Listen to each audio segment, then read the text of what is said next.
10 minute کا آسان وظیفہ۔ ایک بار یہ وظیفہ پڑھ لیں، کبھی بھی امتحان میں ناکامی نہیں ہوگی۔ ناظرین، آج میں آپ کی خدمت میں ایک ایسا وظیفہ لے کر حاضر ہوا ہوں جس کی برکت سے اور اللہ کے حکم سے آپ امتحان میں اول آئیں گے۔ آپ کے لیے پیپر آسان ہو جائے گا۔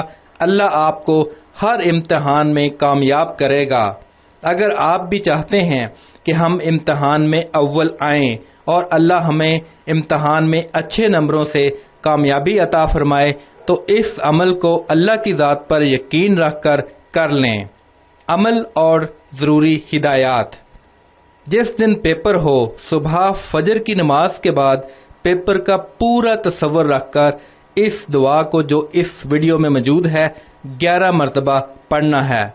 پھر جب آپ کمرہ امتحان میں داخل ہو جائیں تو پھر سے اسی دعا کو جو کہ اس ویڈیو میں موجود ہے 1 مرتبہ پڑھنا ہے اور ساتھ میں 1 مرتبہ درود پاک بھی پڑھ لیں۔ اس کے بعد جب سوالیہ پرچہ آپ کے ہاتھ میں آئے تو سورہ کوثر کو 2 مرتبہ پڑھ کر پرچے پر دم کر دیں۔ یہ وظیفہ پڑھ کر آپ پیپر دیں۔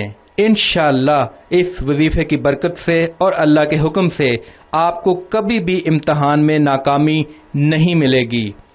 اللہ آپ کو ہر امتحان میں کامیاب کرے گا۔ اللہ آپ کے بیڑے پار کر دے گا۔ اللہ پاک کے کلام کو پڑھتے رہیں اور اپنے دلوں کو منور کرتے رہیں۔ اللہ پاک آپ کو جزائے خیر عطا فرمائے۔ وظیفہ کرنے سے پہلے کچھ صدقہ و خیرات کر لیا کریں۔ اگر نہیں کر سکتے تو کم از کم لائک اور شیئر کر کے صدقہ جاریہ میں اپنا حصہ ڈالیں۔ جو بھی کامنٹ سیکشن میں اللہ اکبر ٹائپ کرے گا اس کو اس وظیفے کی اجازت ہوگی۔ جس نے وظیفہ کے لیے کامنٹ کر دیا ہے ان سب کو اجازت ہے۔